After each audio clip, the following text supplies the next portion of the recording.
¿Por qué son precisamente 21 millones de Bitcoin? Es un número arbitrario, es totalmente arbitrario. Satoshi decidió que era 21 millones y realmente no hay una justificación o no hay una explicación de por qué determinó que 21 millones. La realidad es que siendo una moneda altamente divisible, el número no es tan relevante. Lo más importante es que es una emisión controlada, que es determinada por el algoritmo, que no es algo que se puede manipular fácilmente. La realidad es que en términos del impacto de la tecnología, no habría mucha diferencia si fueran 40 millones o 1 billón. Realmente no habría tanta diferencia en términos del impacto de la tecnología. Obviamente el precio tendría que ajustarse al suministro, el precio unitario sería menor si tuviéramos un suministro mayor, pero realmente no hay una explicación de por qué 21 millones y en términos del impacto tecnológico, la cifra de 21 millones no es tan relevante. ¿Qué es el sharding? Sharding es básicamente recortar o eliminar la información que no requieres para un propósito específico de tu nodo. Es decir, si tienes un nodo de Bitcoin, en algunas otras plataformas también lo puedes hacer. Tu nodo únicamente guarda la información que es relevante para tus transacciones y elimina todo lo demás.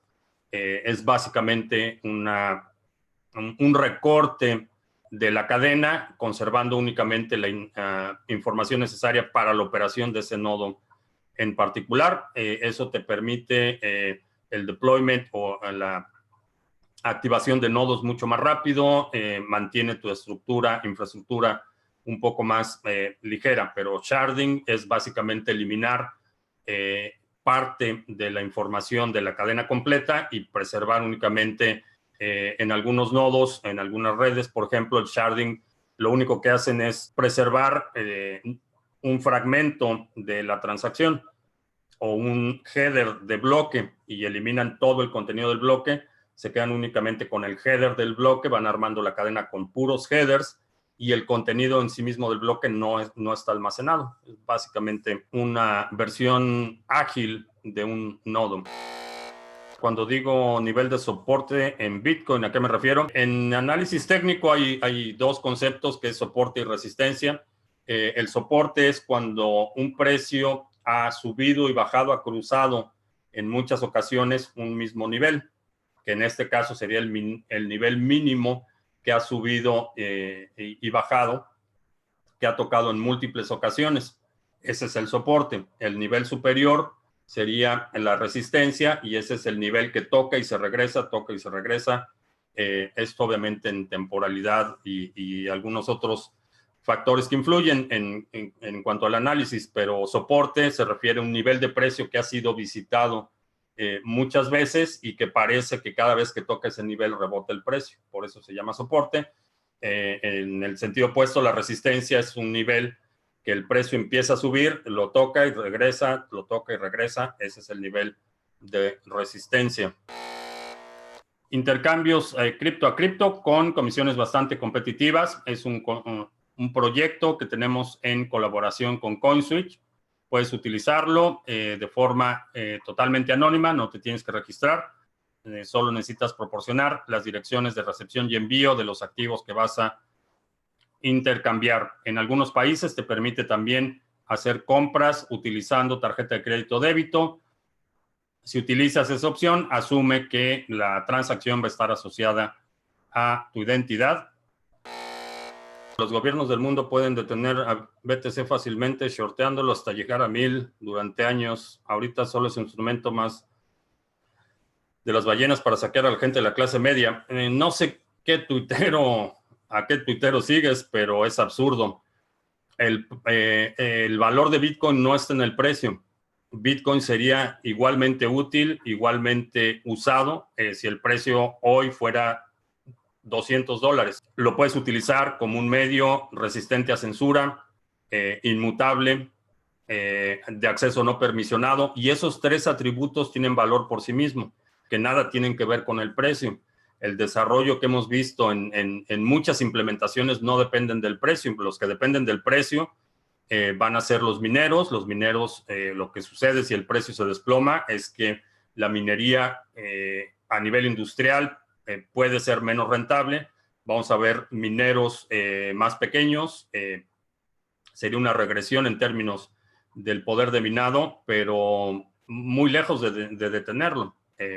Si un gobierno toma una acción abiertamente hostil contra Bitcoin, lo que va a suceder es lo que ha sucedido cuando toman una acción abiertamente hostil contra la marihuana y contra muchas otras cosas que los gobiernos tratan de prohibir y perseguir, y lo único que generan son enormes industrias de miles de millones de dólares de mercado negro.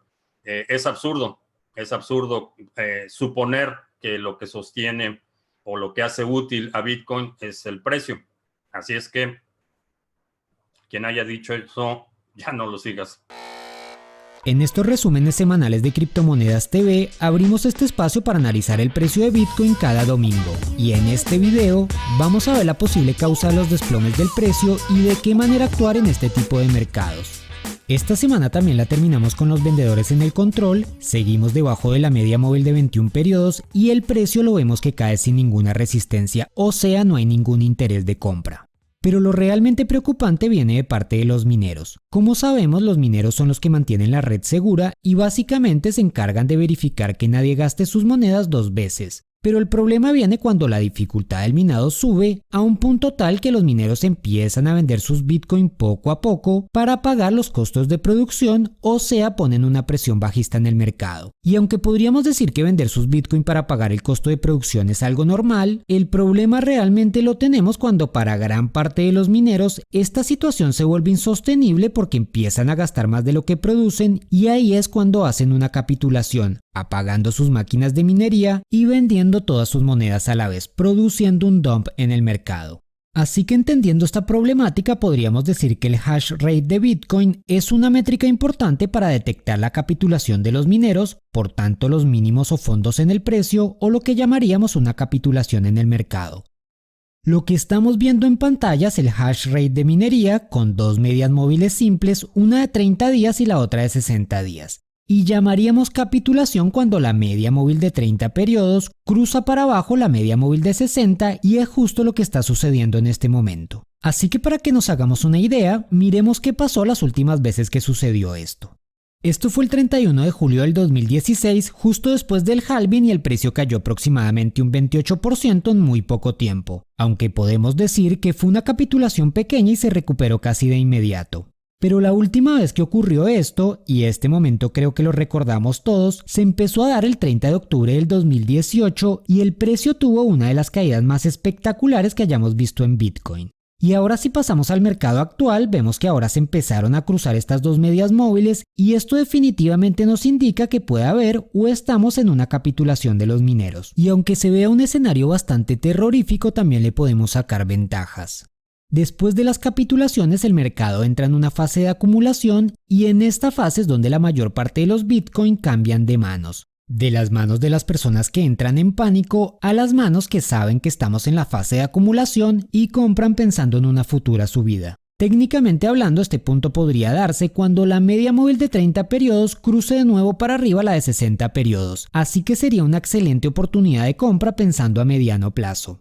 Otra forma de aprovechar las capitulaciones, por supuesto, es teniendo una estrategia tendencial, como ya lo he recomendado varias veces en mis videos, que si recordamos, la venta que se hizo hace 2 videos se sigue manteniendo, pero ahora tiene alrededor de 20% de ganancias y realmente sin prácticamente hacer nada. Recuerda que si quieres acceder a esta estrategia y aprender a planificar, diseñar e implementar estrategias de trading, puedes entrar ya mismo a la primera comunidad de trading cuantitativo de Bitcoin y criptomonedas, y el link está en la descripción. Y por último, no olvides ponerle like a este video y comentar, porque esto ayuda a la visualización del canal. Así que de mi parte es todo, nos vemos el próximo domingo. Hasta entonces. Hay mucha ansiedad. Alguien publicó... Alguien del sector financiero tradicional, un editor, publicó que Bitcoin estaba definitivamente muerto. Jameson Loop, en tono irónico, dijo que había estado preguntando con sus conocidos y no hay consenso para declarar a Bitcoin muerto, entonces Bitcoin sube. Puse la traducción del tweet, pero parece que alguien malinterpretó El sarcasmo es básicamente no hay forma de detener a Bitcoin, no importa qué editor lo diga, no importa qué gobierno lo diga, no hay forma de detenerlo. La realidad es que la resistencia de Bitcoin y la utilidad no están directamente vinculadas con el precio. Es genial y es muy bueno que tengamos ganancias astronómicas en la parte especulativa y en la parte de inversión, pero en términos de utilidad no depende del precio.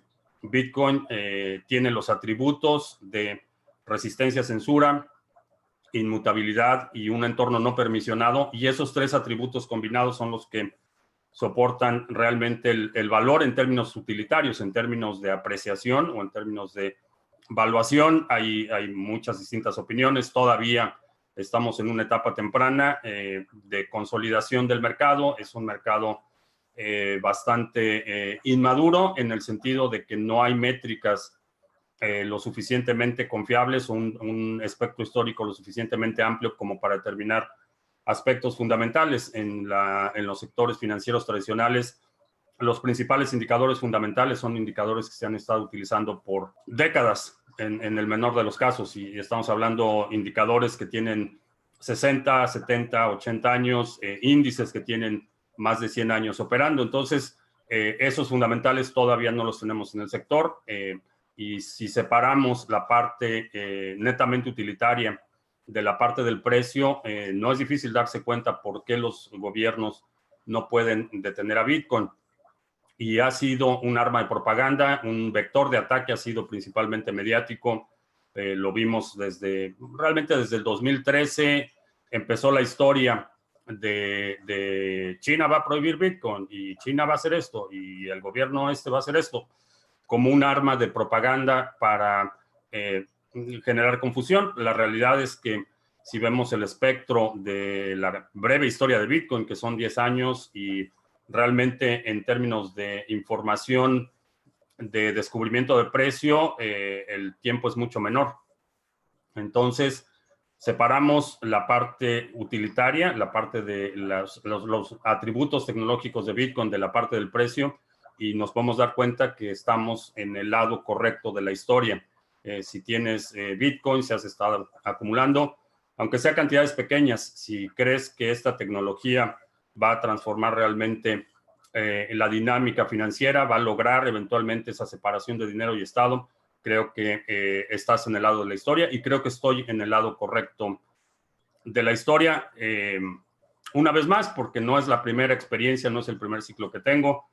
Desde el surgimiento de Internet, tengo la fortuna de cronológicamente haber coincidido el inicio de mi carrera profesional con el surgimiento de Internet, un segundo impulso una década después con toda la parte de voz sobre IP, y ahora las criptomonedas. Entonces, estamos en el lado correcto de la historia. Te recuerdo que estamos lunes, miércoles y viernes a las 7 de la noche hora del centro, martes y jueves a las 2 de la tarde. Si quieres recibir notificaciones cuando estemos en vivo, suscríbete al canal. Asegúrate de marcar la campanita, haces clic en la campanita y ahora te aparecen varias opciones. Selecciona todas las notificaciones para que recibas notificaciones de nuevos videos y de transmisiones en vivo. Por mi parte es todo. Que tengas un buen fin de semana y nos vemos el lunes.